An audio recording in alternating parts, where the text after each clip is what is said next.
get my husband to understand this and the other men in my life, like that's labor in and of itself. And first of all, go watch her video. Stop watching this, go watch her video, and then come back. This is a really painful but um, really perfect example of the all too common experience that women who are in cishet relationships with men experience. And it really demonstrates the mental load piece as well as the emotional labor piece.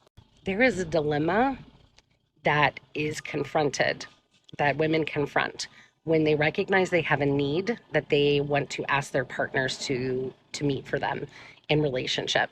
And this dilemma, it's like a mental math game that we have to do of saying, is it worth the time that it's going to take, like literal time, and the emotional energy demand that's going to be required of me and the inevitable wounding that will happen in this moment if I express that need to him. Women know that when they ask for a need to be met, they're going to be faced with a couple of responses. The first one will be this, like, well, I don't understand that need and I need you to explain it to me. And that doesn't make sense to me. So then we have to give them like a PowerPoint presentation of why this need is important and valid. And that's the education piece that I talk so often about when we enter into cishet relationships with men, that we are going to have to educate them about our needs forever.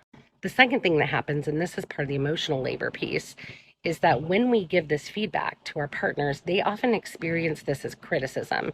And then there's an inevitable shame or anger that arises in the defensiveness because they need to see themselves as good husbands, as one of the good guys. And you're reflecting back to them that they're not hitting that mark. And that is really uncomfortable for them. And so they're in their feels and they're not able to compartmentalize that for a moment and say, oh, I'm feeling ashamed. I'm feeling angry. I'm going to put that to the side for a moment and stay curious and concerned about what my partner is bringing up to me about her needs. I'm going to center her needs because that's the discussion we're having right now.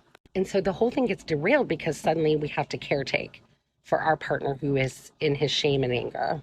And then that creates this additional problem because now that he is in shame and anger, that's going to impact me, my kids, and my mom on this Mother's Day event. And so I have to now help him feel better about himself so that everyone around me can have a better day.